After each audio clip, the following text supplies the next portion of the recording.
muito brilhante para editá-lo, que pode escrever o mais alto estilo de artigo principal, igual a qualquer coisa nos jornais de Londres. E ele pretende assumir um terreno muito alto na reforma. Deixe Brooke reformar sua folha de aluguel. Ele é um velho parafuso amaldiçoado, e os prédios em toda a sua propriedade vão se acumular. Suponho que esse jovem seja um peixe solto de Londres. O nome dele é Ladislau.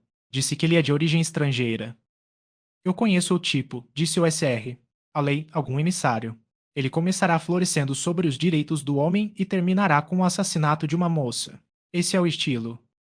Você deve admitir que há abusos à lei, disse Akput, prevendo algum desacordo político com o advogado de sua família. Eu mesmo nunca devo favorecer visões imoderadas na verdade. Tomo minha posição com os que são, mas não posso me cegar para a consideração de que há não representação das grandes cidades. Que se danem as grandes cidades, disse o SR. A lei, impaciente com a exposição. Eu sei um pouco demais sobre as eleições de Middlemarch. Deixe-os anular todos os bairros de bolso amanhã e trazer todas as cidades de cogumelos do reino, eles só aumentarão as despesas de entrar no parlamento. Eu vou com base nos fatos. O desgosto do SR. A lei com a noção de o pionir ser editado por um emissário e de Brooke se tornar ativamente político como se uma tartaruga de atividades desconexas projetasse sua pequena cabeça ambiciosamente e se tornasse desenfreada dificilmente era igual ao aborrecimento sentido por alguns membros da própria família do SR. Brooke. O resultado escorreu gradualmente, como a descoberta de que seu vizinho montou um tipo desagradável de manufatura que ficará permanentemente sob suas narinas sem remédio legal. O Pioneer havia sido comprado secretamente antes mesmo da chegada de Ladislau. A oportunidade esperada se ofereceu na prontidão do proprietário para se desfazer de uma propriedade valiosa que não pagava, e no intervalo desde que o SR. Brooke escrevera seu convite, aquelas ideias germinais de fazer sua mente falar sobre o mundo em geral que estavam presentes nele desde sua juventude, mas até então estavam em alguma obstrução, estavam brotando sob cobertura. O desenvolvimento foi muito favorecido por um deleite em seu convidado, que se mostrou maior do que ele esperava, pois parecia que Will não estava apenas à vontade em todos os assuntos artísticos e literários em que o SR. Brooke havia abordado uma vez, mas que estava surpreendentemente pronto para aprender os pontos da situação política e lidar com eles naquele grande espírito que, auxiliado por memória adequada, se presta à citação e à eficácia geral do tratamento. Ele me parece uma espécie de Shelley, você sabe, o SR.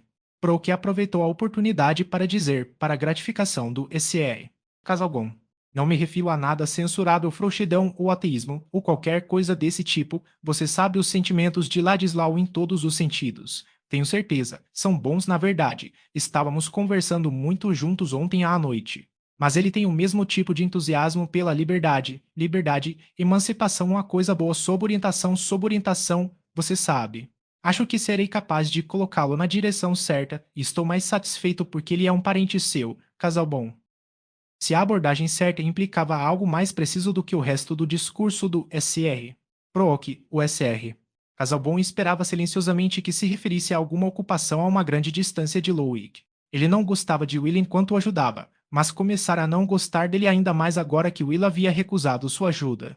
É assim conosco quando temos algum ciúme inquieto em nossa disposição, se nossos talentos são principalmente do tipo escalador. Nosso primo bebedor de mel a quem temos sérias razões para nos opor provavelmente terá um desprezo secreto por nós, e qualquer um que o admire faz uma crítica oblíqua a nós mesmos. Tendo os escrúpulos da retidão em nossas almas, estamos acima da mesquinhez de prejudicá-lo. Em vez disso, atendemos a todas as suas reivindicações sobre nós por meio de benefícios ativos, e a retirada de cheques para ele, sendo uma superioridade que ele deve reconhecer, dá à nossa amargura uma infusão mais suave. Agora o SR. Casalbon havia sido privado dessa superioridade como algo mais do que uma lembrança de uma maneira repentina e caprichosa. Sua antipatia por Will não brotava do ciúme como de um marido desgastado pelo inverno. Era algo mais profundo, criado por suas reivindicações e descontentamentos ao longo da vida, mas Dorothea, agora que estava presente Dorothea, como uma jovem esposa que havia mostrado uma capacidade ofensiva de crítica, necessariamente deu concentração ao mal-estar que antes era vago. Will Ladislau, por sua vez, sentiu que sua antipatia estava florescendo às custas de sua gratidão e gastou muito discurso interior para justificar a antipatia. Casalbon odiava, ele sabia disso muito bem. Em sua primeira entrada, ele pôde discernir uma amargura na boca e um veneno no olhar que quase justificaria declarar guerra, apesar dos benefícios passados. Ele era muito obrigado a Casalbon no passado, mas na verdade o ato de se casar com essa esposa era uma compensação contra a obrigação. Era uma questão de saber se a gratidão que se refere ao que é feito por si mesmo não deveria dar lugar à indignação pelo que é feito contra o outro. E Casalbon fez o mal a Doroteia ao se casar com ela. Um homem era obrigado a se conhecer melhor do que isso, e se ele escolhesse cultivar ossos cinzentos em uma caverna, ele não tinha o direito de atrair uma garota para sua companhia. É o mais horrível dos sacrifícios de virgens, disse Will, e ele pintou para si mesmo quais eram as tristezas interiores de Doroteia como se estivesse escrevendo um lamento coral. Mas ele nunca a perderia de vista. Ele cuidaria dela se ele desistisse de tudo mais na vida, ele cuidaria dela e ela deveria saber que tinha um escravo no mundo. Will tinha, para usar a frase de Sir Thomas Browne, uma prodigalidade apaixonada de declaração tanto para si mesmo quanto para os outros. A verdade simples é que nada o convidava tão fortemente quanto a presença de Dorothea. Convites do tipo formal estavam faltando, no entanto, pois Will nunca havia sido convidado a ir a Lowick. O Sr. Brooke, de fato, confiante em fazer tudo o que fosse agradável em que Casalbon, pobre coitado, estava muito absorto para pensar, havia providenciado para trazer Ladislav a Lowick várias vezes, não deixando de apresentá-lo em outro lugar em todas as oportunidades como um jovem parente de Casalbon. E embora Will não tivesse visto Dorothea sozinho, suas entrevistas foram suficientes para restaurar seu antigo senso de companheirismo jovem com alguém que era mais inteligente do que ela, mas parecia pronto para ser influenciado por ela. A pobre Dorothea, antes de seu casamento, nunca havia encontrado muito espaço em outras mentes para o que mais se importava em dizer, e ela não tinha, como sabemos, gostado da instrução superior de seu marido tanto quanto esperava. Se ela falava com algum interesse ao Sr. Casalbon, ele a ouvia com um ar de paciência, como se ela tivesse dado uma citação do Delectus que lhe era familiar desde a tenra idade, e às vezes mencionava bruscamente que seitas ou personagens antigos tinham ideias semelhantes, como se já houvesse muito desse tipo em estoque. Outras vezes, ele a informava que ela estava enganada e reafirmava o que sua observação havia questionado. Mas Viladislau sempre pareceu ver mais no que ela dizia do que ela mesma via.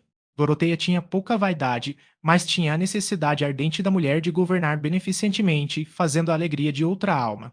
Portanto, a mera chance de ver Will ocasionalmente era como uma luneta aberta na parede de sua prisão, dando-lhe um vislumbre do ar ensolarado, e esse prazer começou a anular seu alarme original com o que seu marido poderia pensar sobre a introdução de Will como convidado de seu tio. Sobre esse assunto, o Sr. Casalbon permaneceu mudo. Mas Will queria falar com Dorothea a sós e estava impaciente com as circunstâncias lentas. Por menor que seja a relação terrestre entre Dante e Beatrice ou Petrarca e Laura, o tempo muda a proporção das coisas e, nos dias posteriores, é preferível ter menos sonetos e mais conversa. A necessidade desculpava o estratagema, mas o estratagema era limitado pelo pavor de ofender Dorothea.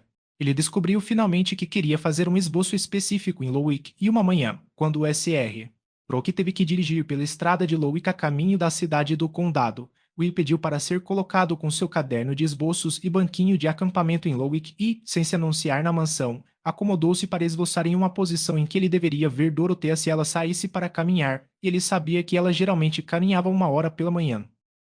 Mas o estratagema foi derrotado pelo clima. As nuvens se acumularam com rapidez traiçoeira, a chuva caiu e Will foi obrigado a se abrigar na casa. Ele pretendia, com base no relacionamento, entrar na sala de estar e esperar lá sem ser anunciado, e vendo seu velho conhecido, o mordomo no corredor, ele disse: "Não mencione que estou aqui. Pratt, vou esperar até o almoço, eu sei que o Sr. Casalbon não gosta de ser incomodado quando está na biblioteca." "O mestre está fora, senhor, há apenas Azaa." Casalbon na biblioteca. "É melhor eu dizer a ela que você está aqui, senhor," disse Pratt, um homem de bochechas vermelhas dado a conversas animadas com Tantrip, e muitas vezes concordando com ela que deve ser enfadonho para a senhora. "Oh, muito bem, essa chuva confusa me impediu de desenhar," disse Will, sentindo-se tão feliz que afetou a indiferença com uma facilidade deliciosa. Em outro minuto ele estava na biblioteca, e Dorothea estava recebendo com seu doce sorriso irrestrito. "O Sr. Casalbon foi para a casa do arquidiácono," disse ela imediatamente. "Não sei se ele estará em casa novamente muito antes do jantar." Ele não tinha certeza de quanto tempo deveria ficar. "Você queria dizer algo em particular a ele?" "Não, eu vim para desenhar, mas a chuva me levou. Caso contrário, eu não teria perturbado você ainda." Supus que o Sr. Casalbon estava aqui e sei que ele não gosta de interrupções a esta hora. "Sou em dívida com a chuva, então. Estou tão feliz em vê-lo." Dorothea pronunciou essas palavras comuns com a sinceridade simples de uma criança infeliz visitada na escola.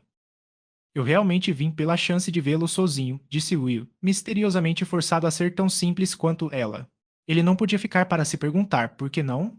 Eu queria falar sobre as coisas como fizemos em Roma. Sempre faz diferença quando outras pessoas estão presentes. Sim, disse Dorotea, em seu tom claro e cheio de assentimento. Sente-se. Ela se sentou em um puff escuro com os livros marrons atrás dela, parecendo em seu vestido simples de algum material fino de lã branca, sem um único enfeite além de sua aliança de casamento, como se estivesse sob o voto de ser diferente de todas as outras mulheres. E Will sentou-se em frente a ela a 2 metros de distância, a luz incidindo sobre seus cachos brilhantes e perfil delicado, mas bastante petulante, com suas curvas desafiadoras de lábios e queixo. Cada um olhou para o outro como se fossem duas flores que se abriram ali mesmo. Doroteia por um momento esqueceu a misteriosa irritação do marido contra Will. Parecia água fresca em seus lábios sedentos falar sem medo com a única pessoa que ela achou receptiva, pois, ao olhar para trás através da tristeza, ela exagerou um consolo passado. Muitas vezes pensei que gostaria de falar com você novamente, disse ela imediatamente. Parece-me estranho quantas coisas eu disse a você. Lembro-me de todos eles, disse Will, com um conteúdo indescritível em sua alma de sentir que estava na presença de uma criatura digna de ser perfeitamente amada. Acho que seus próprios sentimentos naquele momento eram perfeitos, pois nós, mortais, temos nossos momentos divinos, quando o amor se satisfaz na completude do objeto amado. Tentei aprender muito desde que estivemos em Roma, disse Dorotea. Eu posso ler um pouco de latim e estou começando a entender um pouco de grego. Posso ajudar melhor o SR. Casabon agora. Posso encontrar referências para ele e salvar seus olhos de várias maneiras. Mas é muito difícil ser aprendido. Parece que as pessoas estavam cansadas no caminho para grandes pensamentos e nunca podem apreciá-los porque estão muito cansadas. Se um homem tem capacidade para grandes pensamentos, é provável que os ultrapasse antes de ficar decrépito, disse Will com rapidez irreprimível. Mas, por meio de certas sensibilidades, Dorothea foi tão rápida quanto ele e, vendo seu rosto mudar, acrescentou imediatamente: Mas é bem verdade que as melhores mentes às vezes se esforçam demais para elaborar suas ideias. Você me corrige, disse Dorothea. Eu me expressei mal. Eu deveria ter dito que aqueles que têm grandes pensamentos ficam muito desgastados em trabalhá-los. Eu costumava me sentir sobre isso, mesmo quando era uma garotinha, e sempre me pareceu que o uso que eu gostaria de fazer da minha vida seria ajudar alguém que fez grandes obras, para que seu fardo fosse mais leve. Dorothea foi levada a este pedaço de autobiografia sem qualquer sensação de fazer uma revelação. Mas ela nunca havia dito nada a Will que lançasse uma luz tão forte sobre seu casamento. Ele não encolheu os ombros, e por falta dessa saída muscular, ele pensou que o mais irritado de belos lábios beijando caveiras sagradas e outros vazios eclesiasticamente consagrados. Também ele teve que tomar cuidado para que seu discurso não traísse esse pensamento.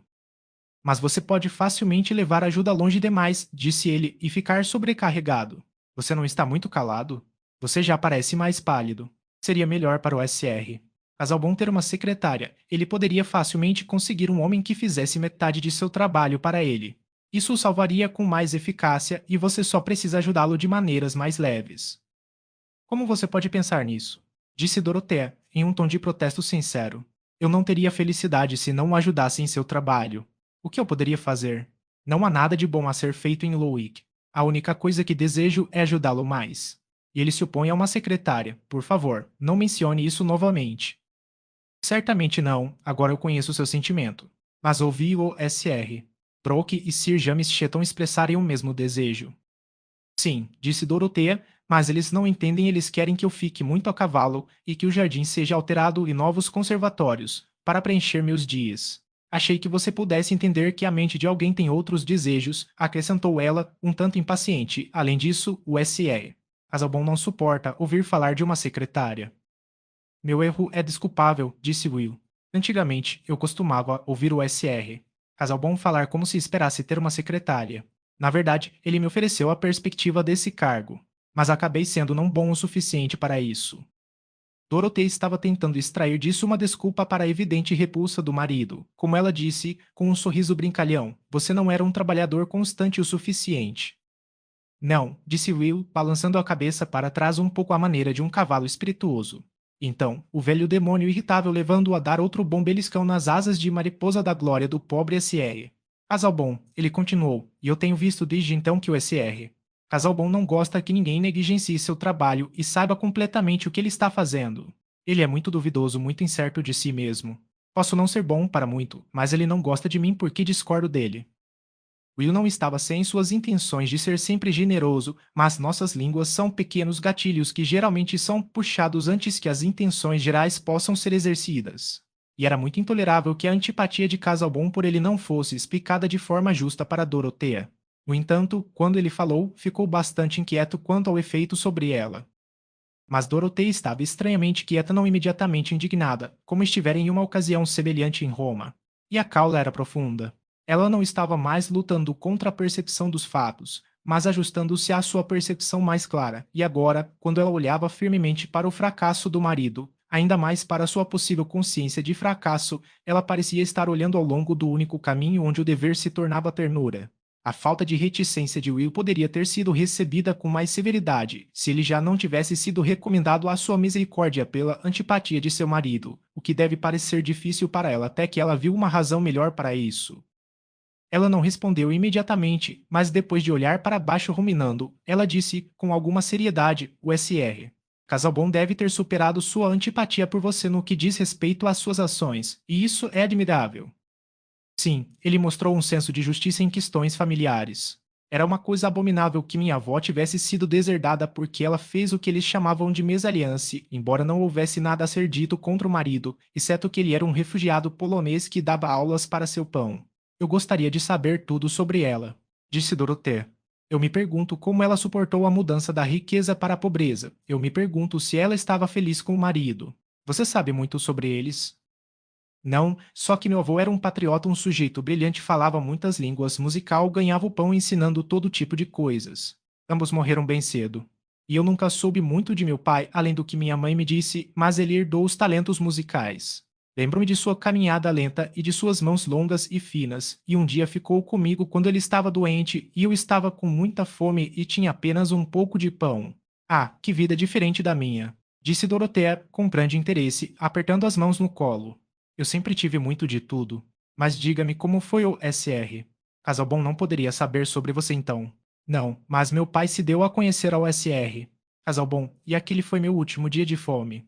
Meu pai morreu logo depois e minha mãe e eu fomos bem cuidados. O SR. Casalbon sempre reconheceu expressamente como seu dever cuidar de nós por causa da dura injustiça que havia sido demonstrada à irmã de sua mãe. Mas agora estou lhe dizendo que não é novo para você. No mais íntimo de sua alma, Will estava consciente de querer dizer a Dorothea o que era bastante novo, mesmo em sua própria construção das coisas, a saber, que o SR. Casalbon nunca fizera mais do que pagar uma dívida para com ele. Will era um sujeito bom demais para ser fácil sob o sentido de ser ingrato. E quando a gratidão se tornou uma questão de raciocínio, há muitas maneiras de escapar de suas amarras. Não, respondeu Dorothea, o SR. Casalbon sempre evitou insistir em suas próprias ações honrosas. Ela não sentiu que a conduta de seu marido foi depreciada, mas essa noção do que a justiça exigia em suas relações com o Ladislau tomou conta de sua mente. Depois de um momento de pausa, ela acrescentou: ele nunca me disse que apoiava sua mãe. Ela ainda está viva? Não, ela morreu por um acidente, uma queda há 4 anos. É curioso que minha mãe também tenha fugido de sua família, mas não por causa de seu marido. Ela nunca me disse nada sobre sua família, exceto que ela os abandonou para ganhar a vida. Subiu ao palco, na verdade. Ela era uma criatura de olhos escuros, com cachos nítidos, e nunca parecia estar envelhecendo. Você vê que eu venho de sangue rebelde de ambos os lados. Will terminou, sorrindo brilhantemente para Dorothea, enquanto ela ainda olhava com séria atenção diante dela, como uma criança vendo um drama pela primeira vez. Mas seu rosto também abriu um sorriso quando ela disse: esse é o seu pedido de desculpas, suponho, por ter sido bastante rebelde, quero dizer, para os desejos do SR. Casalbon. Você deve se lembrar que não fez o que ele achou melhor para você. E se ele não gosta de você, você estava falando de antipatia há pouco tempo, mas eu prefiro dizer que, se ele demonstrou algum sentimento doloroso em relação a você, você deve considerar o quão sensível ele se tornou com o efeito desgastante do estudo. Talvez, continuou ela, entrando em tom de súplica, meu tio não tenha lhe dito a gravidade da doença do SR. Casalbon. Seria muito mesquinho da nossa parte, que estamos bem e podemos suportar as coisas, pensar muito em pequenas ofensas daqueles que carregam um peso de julgamento. Você me ensina melhor, disse Will. Nunca mais vou resmungar sobre esse assunto. Havia uma gentileza em seu tom que vinha do contentamento indescritível de perceber do que Dorothea mal tinha consciência que ela estava viajando para o afastamento de pura piedade e lealdade para com o marido. Will estava pronto para adorar sua piedade e lealdade se ela se associasse a ela para manifestá-las. Eu realmente às vezes fui um sujeito perverso, continuou ele, mas nunca mais, se puder evitar, farei ou direi o que você desaprovaria. Isso é muito bom da sua parte, disse Dorothea, com outro sorriso aberto. Terei um pequeno reino então, onde darei leis. Mas você logo irá embora, fora do meu governo, imagino. Em breve você estará cansado de ficar na grande. Esse é um ponto que eu queria mencionar a você, uma das razões pelas quais eu queria falar com você a sós. O SR. Brooke propõe que eu fique neste bairro. Ele comprou um dos jornais Middlemarch e deseja que eu o conduza e também o ajude de outras maneiras. Isso não seria um sacrifício de perspectivas mais altas para você? Disse Dorothea. Talvez, mas sempre fui culpado por pensar em perspectivas e não me contentar com nada. E aqui está algo que me foi oferecido. Se você não quiser que eu aceite, vou desistir. Caso contrário, prefiro ficar nesta parte do país do que ir embora. Eu não pertenço a ninguém em nenhum outro lugar. Eu gostaria que você ficasse muito, disse Dorothea, imediatamente, tão simples e prontamente quanto havia falado em Roma. Não havia sombra de uma razão em sua mente no momento para que ela não devesse dizer isso. Então eu ficarei, disse Ladislau, balançando a cabeça para trás, levantando-se e indo em direção à janela, como se quisesse ver se a chuva havia cessado. Mas no momento seguinte, Dorothea, de acordo com o hábito que estava ficando cada vez mais forte, começou a refletir que seu marido se sentia diferente dela, e ela coloriu profundamente sob o duplo constrangimento de ter expressado o que poderia estar em oposição ao sentimento de seu marido, e de ter que sugerir essa oposição a Will. Seu rosto não estava voltado para ela, e isso tornava mais fácil dizer. Mas minha opinião é de pouca importância sobre esse assunto. Acho que você deve ser guiado pelo SR. Casalbon. Falei sem pensar em nada além do meu próprio sentimento, que nada tem a ver com a verdadeira questão. Mas agora me ocorre talvez o SR. Casalbon possa ver que a proposta não era sábia. Você não pode esperar agora e mencionar isso a ele? Mal posso esperar hoje, disse Will, interiormente cauterizado pela possibilidade de que o SR. Casalbon entrasse. A chuva acabou agora. Eu disse ao SR. Proque para não me chamar. Prefiro caminhar os 5 quilômetros. Vou atravessar ao céu comum e ver os brilhos na grama molhada. Eu gosto disso. Ele se aproximou dela para apertar as mãos apressadamente, desejando, mas não ousando dizer, não mencione o assunto ao SR. Casalbon. Não, ele não ousou, não podia dizer isso. Pedir a ela para ser menos simples e direta seria como respirar no cristal que você quer ver à luz. E sempre havia o outro grande pavor de si mesmo ficar ofuscado e para sempre tosqueado em seus olhos. Eu gostaria que você pudesse ter ficado, disse Dorothea com um toque de tristeza enquanto se levantava e estendia a mão. Ela também tinha seu pensamento que não gostava de expressar. Will certamente não deveria perder tempo em consultar os desejos do SR. Casalbon, mas para ela insistir nisso pode parecer um ditado indevido. Então eles apenas disseram adeus, e Will saiu de casa, atravessando os campos para não correr o risco de encontrar a carruagem do SR. Casalbon, que, no entanto, não apareceu no portão até às 4 horas. Aquela era uma hora desfavorável para voltar para casa. Era muito cedo para obter o apoio moral sob o tédio de vestir sua pessoa para o jantar e tarde demais para despir sua mente da cerimônia e dos assuntos frívolos do dia, de modo a estar preparado para um bom mergulho no negócio sério do estudo. Nessas ocasiões, ele geralmente se jogava em uma poltrona na biblioteca e permitia que Dorothea lesse os jornais de Londres para ele, fechando os olhos o tempo todo. Hoje, no entanto, ele recusou esse alívio, observando que já havia recebido muitos detalhes públicos, mas ele falou mais alegremente do que de costume quando Dorothea perguntou sobre seu cansaço e acrescentou com aquele ar de esforço formal que nunca o abandonou, mesmo quando ele falava sem colete e gravata. Tive a gratificação de conhecer meu antigo conhecido, Dr. Spanin, hoje e de ser elogiado por alguém que é um destinatário digno de elogios. Ele falou muito bem do meu último tratado sobre os mistérios egípcios usando, de fato, termos que não caberia a mim repetir. Ao pronunciar a última cláusula, o SR. Casalbon inclinou-se sobre o cotovelo da cadeira e balançou a cabeça para cima e para baixo, aparentemente como uma saída muscular em vez daquela recapitulação que não teria sido conveniente. Sou muito feliz por você ter tido esse prazer, disse Dorothea, encantada por ver o marido menos cansado do que o habitual a esta hora. Antes de você vir, eu lamentava que você estivesse fora hoje. Por quê, minha querida? Disse o SR. Casalbon, jogando-se para trás novamente. Porque o SR. Ladislau esteve aqui e ele mencionou uma proposta de meu tio sobre a qual gostaria de saber sua opinião. Seu marido, ela sentia, estava realmente preocupado com essa questão. Mesmo com sua ignorância do mundo, ela teve uma vaga impressão de que a posição oferecida a Will estava fora de sintonia com suas conexões familiares, e certamente o SR. Casalbon tinha a pretensão de ser consultado. Ele não falou, mas apenas se curvou. Querido tio, você sabe, tem muitos projetos. Parece que ele comprou um dos jornais de Middlemarch e pediu ao SR. Ladislau que ficasse neste bairro e conduzisse o jornal para ele, além de ajudá-lo de outras maneiras. Dorothea olhou para o marido enquanto falava, mas ele primeiro piscou e finalmente fechou os olhos, como se quisesse salvá-los, enquanto seus lábios ficavam mais tensos. Qual é a sua opinião? Ela acrescentou um tanto timidamente, após uma ligeira pausa. O SR. Ladislau veio de propósito para pedir minha opinião? Disse o SR. Casalbon, abrindo os olhos estreitamente com um olhar afiado para Dorothea. Ela estava realmente desconfortável com o ponto que ele perguntou, mas ela só ficou um pouco mais séria e seus olhos não se desviaram. Não, ela respondeu imediatamente, ele não disse que veio pedir sua opinião. Mas quando ele mencionou a proposta, é claro que esperava que eu lhe contasse sobre isso. O SR. Casalbon ficou em silêncio. Eu temia que você pudesse sentir alguma objeção, mas certamente um jovem com tanto talento pode ser muito útil para meu tio, pode ajudá-lo a fazer o bem de uma maneira melhor. E o SR. Ladislau deseja ter alguma ocupação fixa. Ele foi culpado, diz ele, por não procurar algo desse tipo, e gostaria de ficar neste bairro porque ninguém se importa com ele em outro lugar. Doroteia sentiu que isso era uma consideração para amolecer o marido. No entanto, ele não falou, e ela logo recorreu ao doutor Stanin e ao café da manhã do arquidiácono. Mas não havia mais luz do sol sobre esses assuntos. Na manhã seguinte, sem o conhecimento de Dorothea, o SR. Casalbon despachou a seguinte carta, começando com caro SR. Ladislau ele sempre se dirigiu a ele como Will. Ahá.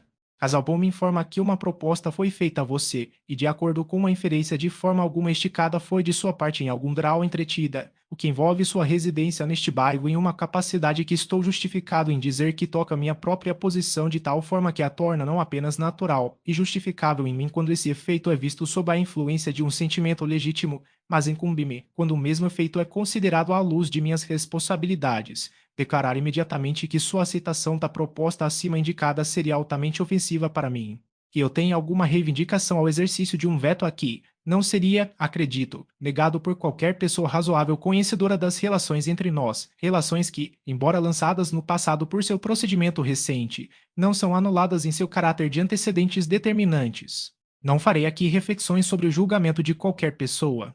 É suficiente para mim apontar para si mesmo que existem certas aptidões e propriedades sociais que devem impedir um parente meu um tanto próximo de se tornar sábio conspícuo nesta vizinhança em um status não apenas muito abaixo do meu, mas associado, na melhor das hipóteses, ao ciolismo de aventureiros literários ou políticos. De qualquer forma, a questão contrária deve excluí-lo de uma recepção posterior em minha casa. Atenciosamente, Eduardo Casalbon. Enquanto isso, a mente de Dorothée estava inocentemente trabalhando para a amargura adicional de seu marido, demorando-se com uma simpatia que se transformou em agitação do que Will havia dito a ela sobre seus pais e avós. Todas as horas privadas de seu dia eram geralmente passadas em seu boudoir azul esverdeado, e ela passou a gostar muito de sua singularidade pálida. Nada havia sido alterado externamente lá, mas enquanto o verão avançava gradualmente sobre os campos ocidentais, além da Avenida dos Olmos, o quarto vazio reunia dentro de si aquelas memórias de uma vida interior que enchem o ar como uma nuvem de anjos bons ou maus, as formas invisíveis e ativas de nossos triunfos espirituais ou nossas quedas espirituais. Ela estava tão acostumada a lutar e encontrar resolução em olhar ao longo da avenida em direção ao arco de luz ocidental que a própria visão ganhou um poder de comunicação. Até o veado pálido parecia ter olhares lembradores e dizer em silêncio: sim, nós sabemos. E o grupo de miniaturas delicadamente tocadas havia feito uma audiência como de seres não mais perturbados com sua própria sorte terrena, mas ainda humanamente interessados. Especialmente a misteriosa tia Julia, sobre quem Dorothea nunca achou fácil questionar o marido. E agora, desde sua conversa com Will, muitas imagens novas se reuniram em torno daquela tia Julia, que era a avó de Will, a presença daquela delicada miniatura, tão parecida com um rosto vivo que ela conhecia, ajudando a concentrar seus sentimentos. Que erro cortar a menina da proteção e herança da família apenas porque ela escolheu um homem que era pobre.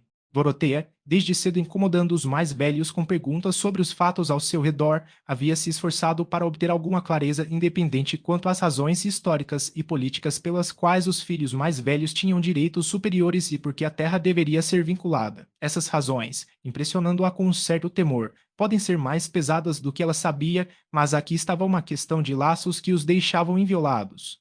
Aqui estava uma filha cujo filho, mesmo de acordo com a imitação comum de instituições aristocráticas por pessoas que não são mais aristocráticas do que mercearias aposentadas e que não têm mais terra para manter juntas do que um gramado e um piquete teria uma reivindicação anterior. A herança era uma questão de gosto ou de responsabilidade. Toda a energia da natureza de Doroteia foi para o lado da responsabilidade e o cumprimento de reivindicações fundadas em nossas próprias ações, como casamento e parentesco. Era verdade, ela disse a si mesma que o SR. Casalbon tinha uma dívida com os Ladislaus que ele tinha que pagar de volta ou que os Ladislaus haviam sido injustiçados. E agora ela começou a pensar no testamento de seu marido, que havia sido feito na época do casamento, deixando a maior parte de sua propriedade para ela, com a ressalva de que ela tivesse filhos. Isso deve ser alterado, e nenhum tempo deve ser perdido. Essa mesma questão que acabara de surgir sobre a ocupação de Will Ladislau foi a ocasião para colocar as coisas em uma base nova e correta. Seu marido, ela tinha certeza, de acordo com toda a sua conduta anterior, estaria pronto para ter uma visão justa se ela propusesse ela, em cujo interesse uma concentração injusta da propriedade havia sido solicitada. Seu senso de direito havia superado e continuaria a superar qualquer coisa que pudesse ser chamada de antipatia. Ela suspeitava que o esquema de seu tio foi desaprovado pelo SR. Casalbon, isso fez parecer ainda mais oportuno que um novo entendimento fosse iniciado, de modo que, em vez de Will começar sem um tostão e aceitar a primeira função que se oferecia, ele se encontrasse de posse de uma renda legítima que deveria ser paga por seu marido durante sua vida e, por uma alteração imediata do testamento, deve ser garantido em sua morte. A visão de tudo isso como que deveria ser feito pareceu a Dorothea como uma súbita entrada da luz do dia, despertando-a de sua estupidez anterior e da ignorância egocêntrica e incuriosa sobre a relação do marido com os outros. Will Ladislau recusou a ajuda futura do SR. Casalbon por um motivo que não parecia mais certo para ela, e o SR. Casalbon nunca tinha visto completamente qual era a reivindicação sobre ele. Mas ele vai, disse Dorothea. A grande força de seu caráter está aqui. E o que estamos fazendo com o nosso dinheiro? Não fazemos uso de metade de nossa renda. Meu próprio dinheiro não me compra nada além de uma consciência inquieta. Havia um fascínio peculiar por Doroteia nessa divisão de propriedade destinada a ela e sempre considerada por ela como excessiva. Ela estava cega, você vê, para muitas coisas óbvias para os outros, provavelmente pisando nos lugares errados, como se lhe havia avisado. No entanto, sua cegueira para tudo o que não estava em seu próprio propósito por a levou em segurança ao lado de precipícios onde a visão teria sido perigosa com o medo. Os pensamentos que haviam se tornado vívidos na solidão de seu boldoir a ocuparam incessantemente durante o dia em que o SR. Casalbon enviara sua carta a Will. Tudo parecia um obstáculo para ela até que ela pudesse encontrar uma oportunidade de abrir seu coração para o marido. Para sua mente preocupada, todos os assuntos deveriam ser abordados com delicadeza, e ela nunca, desde a doença dele, perdera de sua consciência o pavor de agitá-lo. Mas quando o jovem ardor é colocado remoendo a concepção de uma ação imediata, a ação em si parece começar com uma vida independente, dominando os obstáculos ideais. O dia passou de uma forma sombria, o que não é incomum, embora o SR. Casalbon estivesse talvez incomumente silencioso, mas havia horas da noite que podiam ser consideradas oportunidades de conversa, pois Dorothea, quando ciente da insônia do marido, estabeleceu o hábito de se levantar, acender uma vela e lê-lo para dormir novamente. E esta noite ela estava desde o início sem dormir, excitada com resoluções. Ele dormiu como de costume por algumas horas, mas ela se levantou suavemente e ficou sentada na escuridão por quase uma hora antes que ele dissesse: Dorothea, já que você está acordada, você vai acender uma vela? Você se sente mal, querida? Foi sua primeira pergunta, enquanto ela o obedecia. Não, de jeito nenhum, mas ficarei grato, já que você está acordado, se você me ler algumas páginas de Loeb. Posso falar um pouco com você em vez disso? Disse Dorothea. Certamente. Tenho pensado em dinheiro o dia todo que sempre tive muito e, especialmente, a perspectiva de muito. Estes, minha querida Dorothea, são arranjos providenciais. Mas se alguém tem muito inconsequência de outros serem injustiçados, parece-me que a voz divina que nos diz para corrigir esse erro deve ser obedecida. Qual é, meu amor, o significado de sua observação? que você tem sido muito liberal nos arranjos para mim, quero dizer, no que diz respeito à propriedade, e isso me deixa infeliz. Como assim? Não tenho nada além de conexões comparativamente distantes. Fui levado a pensar em sua tia Julia e como ela foi deixada na pobreza apenas porque se casou com um homem pobre, um ato que não foi vergonhoso, já que ele não era indigno. Foi com base nisso, eu sei, que você educou o SR. Ladislau e sustentou sua mãe. Dorothea esperou alguns momentos por alguma resposta que a ajudasse a seguir em frente. Nenhum veio, e suas próximas palavras pareceram mais fortes para ela, caindo claras sobre o silêncio escuro. Mas certamente devemos considerar sua reivindicação muito maior até a metade daquela propriedade que eu sei que você destinou para mim. E acho que ele deveria ser imediatamente atendido por esse entendimento. Não é certo que ele esteja na dependência da pobreza enquanto somos ricos. E se houver alguma objeção à proposta que ele mencionou, dar-lhe seu verdadeiro lugar e sua verdadeira parte deixaria de lado qualquer motivo para aceitá-la. O SR. Ladislau provavelmente está falando com você sobre esse assunto? Disse o SR. Casalbon, com uma certa rapidez mordaz que não lhe era habitual. De fato, não, disse Dorothée seriamente. Como você pode imaginar, já que ele recentemente recusou tudo de você? Temo que você pense muito mal dele, querida. Ele só me contou um pouco sobre seus pais e avós, e quase tudo em resposta às minhas perguntas. Você é tão bom, tão justo, você fez tudo o que achava certo. Mas parece-me claro que mais do que isso está certo, e devo falar sobre isso, pois sou a pessoa que obteria o que é chamado de benefício se esse mais não fosse feito. Houve uma pausa perceptível antes que o SR. Casalbon respondesse, não rapidamente como antes, mas com uma ênfase ainda mais mordaz. Dorothea, meu amor, esta não é a primeira ocasião, mas seria bom que fosse a última em que você assumiu um julgamento sobre assuntos além de seu escopo. A questão de até que ponto a conduta, especialmente em matéria de alianças, constitui uma perda de reivindicações familiares. Não entro agora. Basta que você não esteja aqui qualificado para discriminar. O que agora desejo que você entenda é que não aceito nenhuma revisão, muito menos ditado dentro dessa gama de assuntos que deliberei como distinta e propriamente meus. Não cabe a você interferir entre mim e o SR. Ladislau, e menos ainda encorajar as comunicações dele com você que constituem uma crítica ao meu procedimento. A pobre Dorothea, envolta na escuridão, estava em um tumulto de emoções conflitantes. O alarme com o possível efeito sobre si mesmo da raiva fortemente manifestada de seu marido teria impedido qualquer expressão de seu próprio ressentimento, mesmo que ela estivesse completamente livre de dúvidas e remorsos sob a consciência de que poderia haver alguma justiça em sua última insinuação. Ouvindo-o respirar rapidamente depois de ter falado, ela sentou-se ouvindo, assustada, miserável, com um grito interior mudo por ajuda para suportar esse pesadelo de uma vida em que todas as energias eram presas pelo pavor. Mas nada mais aconteceu, exceto que ambos permaneceram muito tempo sem dormir, sem falar novamente. No dia seguinte, o SR. Casalbon recebeu a seguinte resposta de Will Ladislau. Caro SR, Casalbon, dei toda a devida consideração à sua carta de ontem, mas não posso ter precisamente sua opinião sobre nossa posição mútua. O mais pleno reconhecimento de sua conduta generosa para comigo no passado. Ainda devo sustentar que uma obrigação desse tipo não pode me acorrentar de forma justa como você parece esperar que deveria. Admitindo que os desejos de um benfeitor podem constituir uma reivindicação, deve haver sempre uma reserva quanto à qualidade desses desejos. Eles podem entrar em conflito com considerações mais imperativas. O veto de um benfeitor pode impor tal negação à vida de um homem que o consequente vazio pode ser mais cruel do que o benefício foi generoso. Estou apenas usando ilustrações fortes. No presente caso, não posso ter sua opinião sobre a influência que minha aceitação da ocupação certamente não enriquecedora, mas não desonrosa terá sobre sua própria posição, que me parece substancial demais para ser afetada dessa maneira sombria. Embora eu não acredite que qualquer mudança em nossas relações ocorrerá, certamente nenhuma ainda ocorreu que possa anular as obrigações impostas a mim pelo passado. Perdoe-me por não ver que essas obrigações devem me impedir de usar a liberdade comum de viver onde eu escolher, e me manter por qualquer ocupação legal que eu possa escolher. Lamentando que exista essa diferença entre nós quanto a uma relação em que a concessão de benefícios foi inteiramente do seu lado. Eu permaneço seu com obrigação persistente, Will Ladislau. O pobre SR. Casal bom sentiu e não devemos, sendo imparciais, sentir um pouco com ele. Que nenhum homem tinha motivos mais justos para desgosto e suspeita do que ele.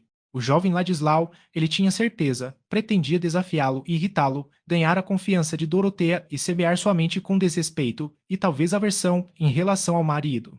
Algum motivo sob a superfície foi necessário para explicar a súbita mudança de curso de Will ao rejeitar a ajuda do SR.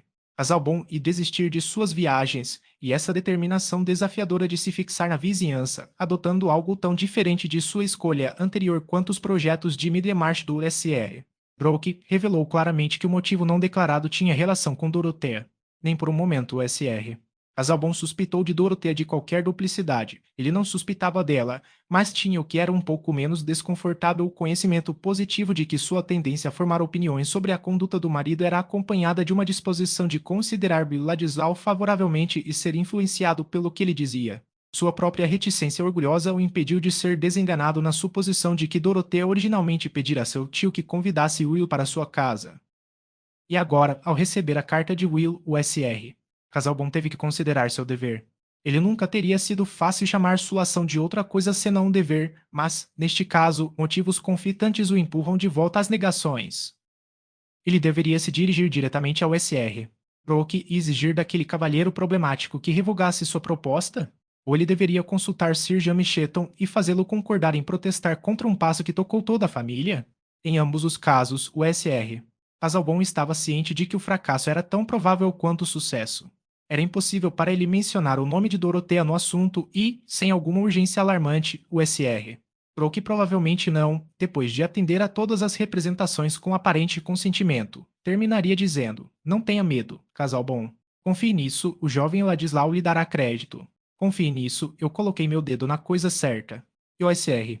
Casalbon evitou nervosamente não se comunicar sobre o assunto com Sir James Chetton, entre quem e ele nunca houve qualquer cordialidade, e que pensaria imediatamente em Dorothea sem qualquer menção a ela. O pobre SR. Casalbon desconfiava dos sentimentos de todos em relação a ele, especialmente como marido. Deixar alguém supor que ele estava com ciúmes seria admitir sua visão suspeita de suas desvantagens. Deixá-lo saber que ele não achava o casamento particularmente feliz implicaria sua conversão à sua provavelmente desaprovação anterior. Seria tão ruim quanto deixar Carp, e Brasenose em geral, saberem o quão atrasado ele estava em organizar o assunto para sua chave para todas as mitologias. Durante toda a sua vida, o SR. Casalbon tentou não admitir nem para si mesmo as feridas internas da dúvida e do ciúme. E o mais delicado de todos os assuntos pessoais, o hábito da orgulhosa reticência suspeita dizia duplamente. Assim, o SR. Casalbon permaneceu orgulhosamente, amargamente silencioso. Mas ele havia proibido Guy de vir para Lowick Manor e ele estava mentalmente preparando outras medidas de frustração. Capítulo 38. O julgamento dos homens sobre as ações humanas é muito, mais cedo ou mais tarde torna-se eficaz. Isut. Sir James Chetton não conseguia olhar com satisfação para os novos cursos do SR. Brooke, mas era mais fácil objetar do que impedir. Sir James explicou por ter vindo sozinho um dia para almoçar com os Cadaladers, dizendo: não posso falar com você como quero, antes de Celia, pode machucá-la. Na verdade, não seria certo. Eu sei o que você quer dizer, o pioneiro na granja, disparou Azar. Cadalader, quase antes que a última palavra saísse da língua de sua amiga. É assustador comprar apitos e sopre-os aos ouvidos de todos. Deitado na cama o dia todo e jogando dominó, como o pobre Lord Plesse, seria mais privado e suportável. Vejo que eles estão começando a atacar nossa amiga Brooke na trombeta, disse o reitor, descansando e sorrindo facilmente, como teria feito se ele próprio tivesse sido atacado. Há tremendos sarcasmos contra um proprietário a menos de 100 milhas de Middlemarch, que recebe seus próprios aluguéis e não faz devoluções. Eu gostaria que Brooke deixasse isso de lado, disse Sir James com sua pequena carranca de aborrecimento.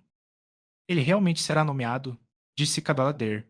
Eu vi Farebroter ontem, ele é o próprio Wigish, Issa Brogon e conhecimento útil. Isso é o pior que conheço dele, e ele disse que Brooke está fazendo uma festa muito forte. Bulstrode, o banqueiro, é seu homem mais importante. Mas ele acha que Brooke se sairia mal em uma indicação. Exatamente, disse Sir James com seriedade. Tenho investigado a coisa, pois nunca soube nada sobre a política de Middlemarch antes sucundado é da minha conta. O que Brooke confia é que eles vão acabar com Oliver porque ele é um pelite. Mas Saleh me disse que, se eles enviarem Mui, com certeza será Barister, um daqueles candidatos que vem sabe-se lá de onde, mas morto contra os ministros e um parlamentar experiente. A lei é bastante rude, ele esqueceu que estava falando comigo.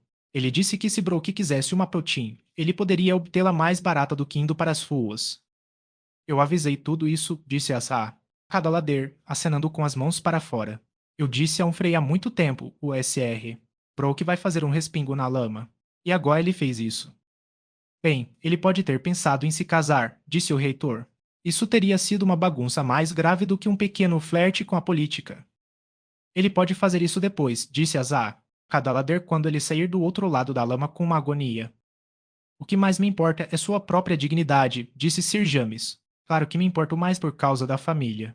Mas ele está seguindo em frente na vida agora, e eu não gosto de pensar nele se expondo. Eles estarão levantando tudo contra ele. Suponho que não adianta tentar qualquer persuasão, disse o reitor. Há uma mistura tão estranha de obstinação e mutabilidade em Brooke. Você já o experimentou sobre o assunto? Bem, não, disse Sir James. Sinto uma delicadeza em parecer ditar. Mas tenho conversado com esse jovem Ladislau de quem Brooke está fazendo um factotum. Ladislau parece inteligente o suficiente para qualquer coisa. Achei melhor ouvir o que ele tinha a dizer, e ele é contra a posição de Brooke desta vez. Acho que ele vai dar a volta por cima. Acho que a indicação pode ser adiada. Eu sei, disse Azar, Cadalader, acenando com a cabeça. O membro independente não tem seus discursos bem o suficiente de cor. Mas Estiladislau novamente é um negócio vexatório, disse Sir James. Nós o convidamos 2 ou 3 vezes para jantar no Halo. Você o conheceu, por sinal, como convidado de Brooke e parente de Casalbon, pensando que ele estava apenas em uma visita aérea. E agora acho que ele está na boca de todos em Middlemarch como editor do Pioneer. A história sobre ele como um alienígena que dirige penas, um emissário estrangeiro e tudo mais. Casalbon não vai gostar disso, disse o reitor. Há algum sangue estrangeiro em Ladislau, respondeu Sir James. Espero que ele não entre em opiniões extremas e leve Brooke adiante. Ele é um jovem raminho perigoso, aquele SR. Ladislau, disse Azar. Cadolader, com suas canções de ópera e sua língua pronta. Uma espécie de herói bironiano, um conspirador amoroso, parece-me. E Tomás de Aquino não gosta dele. Eu pude ver isso no dia em que a foto foi trazida. Não gosto de começar a falar sobre o assunto com Casalbon, disse Sir James. Ele tem mais direito de interferir do que eu. Mas é um caso desagradável em todos os aspectos. Que personagem para qualquer pessoa com conexões decentes se mostrar? Você só precisa olhar para Cake, que gerencia o trompete. Eu vi outro dia com Auley. Sua escrita é sólida o suficiente, eu acredito, mas ele é um sujeito tão baixo que eu gostaria que ele estivesse do lado errado. O que você pode esperar com esses jornais de Middlemarch? Disse o reitor. Eu não suponho que você poderia ter um alto estilo de homem em qualquer lugar para escrever interesses com os quais ele realmente não se importa, e por um pagamento que dificilmente o mantém em cotovelos. Exatamente. Isso torna tão irritante que Brooke tenha colocado um homem que tem uma espécie de conexão com a família em uma posição desse tipo. De minha parte, acho que Ladislau é um tolo por aceitar.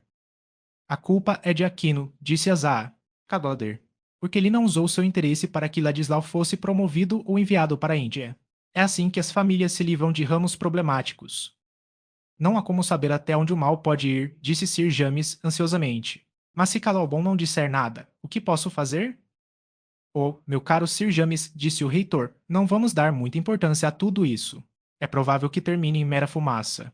Depois de 1 mês ou 2, Brooke e este mestre Ladislau se cansarão um do outro, Ladislau vai alçar voo, Brooke venderá o Pioneer e tudo se acalmará novamente, como de costume. Há uma boa chance que ele não goste de sentir seu dinheiro escorrendo, disse Asha. Cadwallader. Se eu soubesse os itens de despesas eleitorais, poderia assustá-lo. Não adianta enchê-lo com palavras largas como despesas. Eu não falaria de flebotomia, esvaziaria um pote de sanguessuga sobre ele.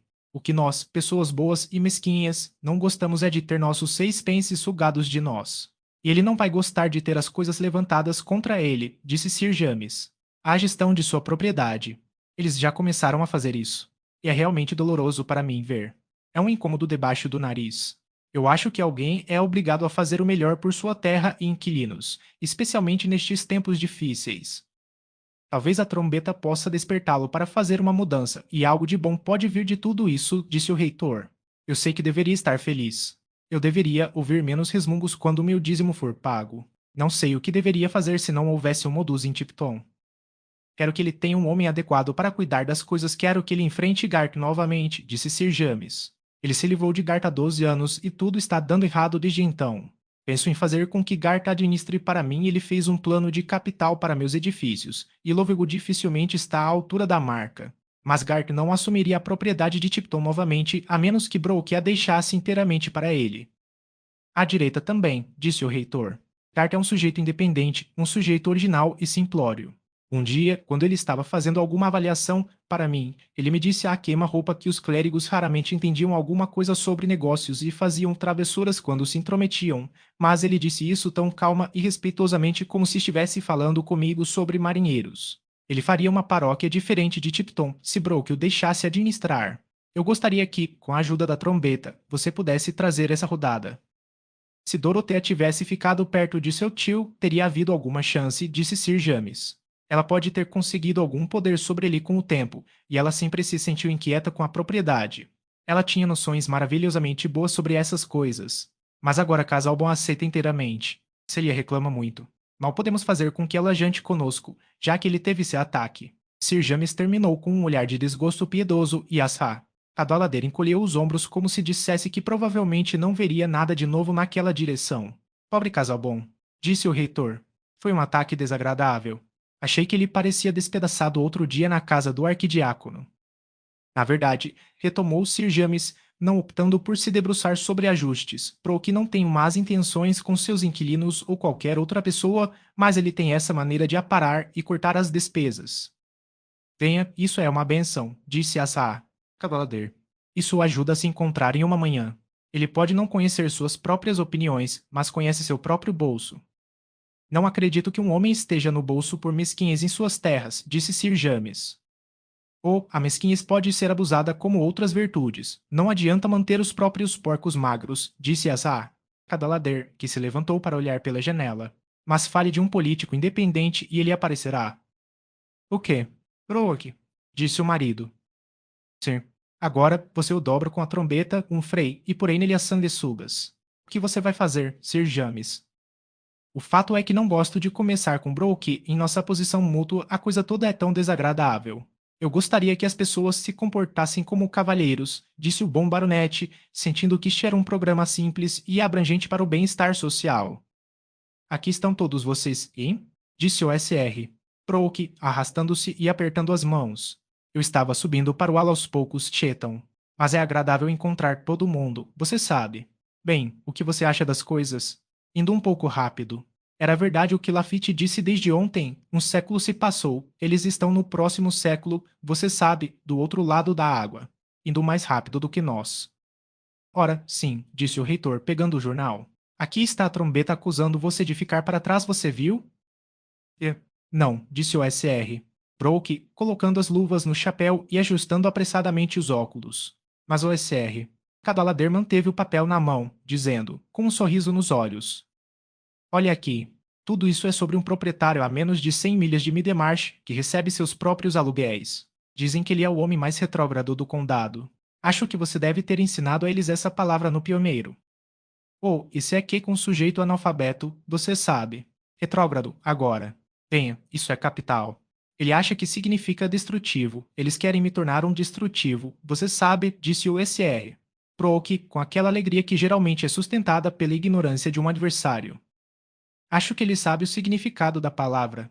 Aqui está um ou dois traços afiados. Se tivéssemos que descrever um homem que é retrógrado no sentido mais maligno da palavra, diríamos que ele é alguém que se autodenominaria um reformador de nossa Constituição, enquanto todos os interesses pelos quais ele é imediatamente responsável vão decair. Um filantropo que não pode suportar um patife para ser enforcado, mas não se importa que 5 inquilinos honestos estejam meio famintos. Um homem que grita contra a corrupção e mantém suas fazendas em aluguel de prateleiras, que ruge vermelho em bairros podres e não se importa se todos os campos de suas fazendas têm um portão podre. Um homem de coração muito aberto para Leeds e Manchester. Sem dúvida, ele daria qualquer número de representantes que pagarão por seus assentos de seus próprios bolsos. O que ele se opõe a dar é um pequeno retorno nos dias de aluguel para ajudar um inquilino a comprar ações, ou um gasto em reparos para manter o tempo na porta do celeiro de um inquilino ou fazer sua casa parecer um pouco menos com a de um cotier irlandês.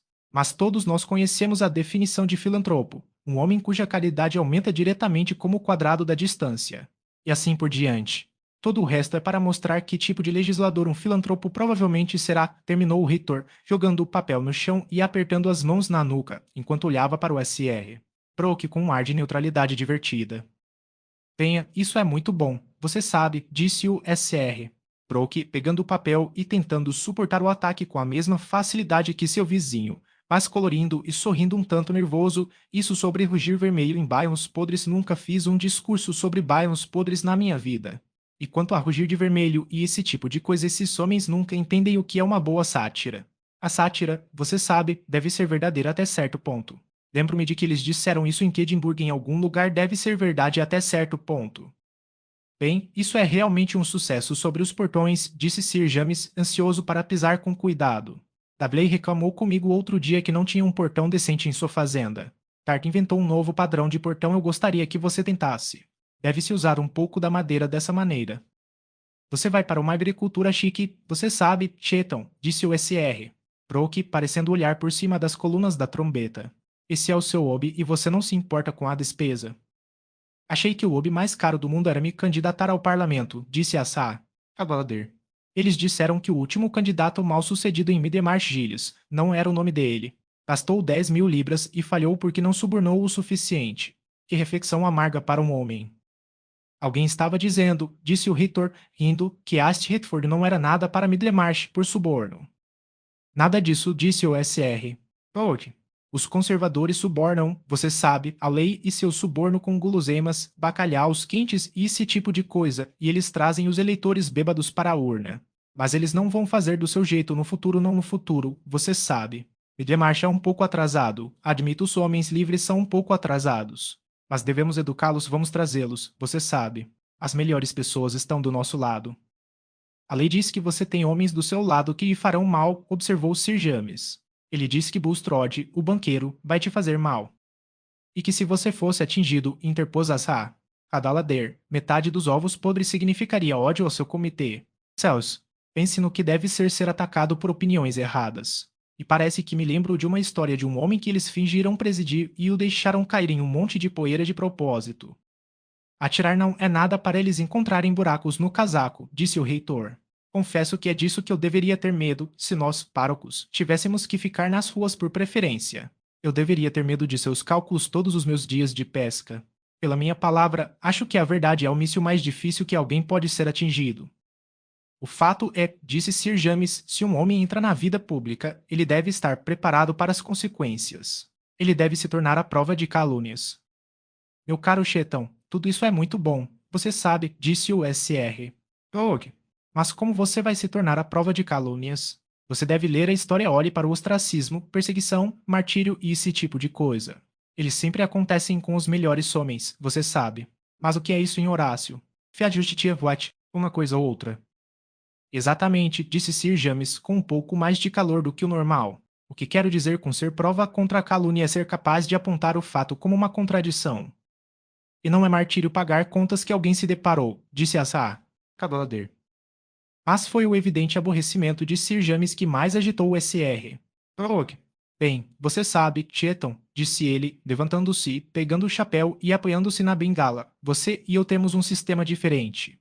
Vocês são todos a favor de despesas com suas fazendas. Não quero fingir que meu sistema é bom em todas as circunstâncias, você sabe.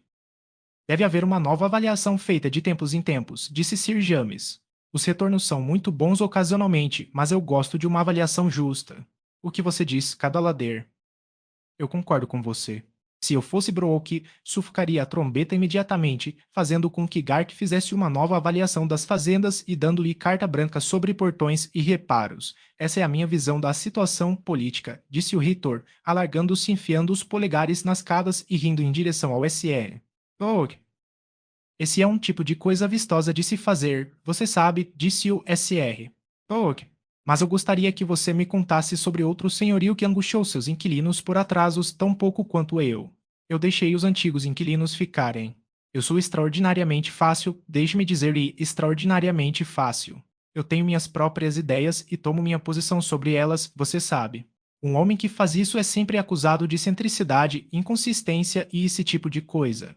Quando eu mudar minha linha de ação, seguirei minhas próprias ideias. Depois disso, o SR. Brooke lembrou-se de que havia um pacote que ele havia omitido de enviar da granja e se despediu de todos apressadamente. Eu não queria tomar uma liberdade com Brooke, disse Sir James. Vejo que ele está irritado. Mas quanto ao que ele disse sobre os antigos inquilinos, na verdade nenhum novo inquilino aceitaria as fazendas nos termos atuais. Tenho a noção de que ele será trazido a tempo, disse o reitor. Mas você estava puxando para um lado, Elinor, e nós estávamos puxando para outro. Você queria assustá-lo para longe das despesas, e nós queremos assustá-lo para isso. Melhor deixá-lo tentar ser popular e ver que seu caráter de proprietário está em seu caminho. Não acho que signifique duas palhas sobre o pioneiro, ou Ladislau, ou o discurso de Broke para os Middlemarchers. Mas isso significa que os paroquianos em Tipton estão confortáveis. Com licença, são vocês dois que estão no caminho errado, disse Asa.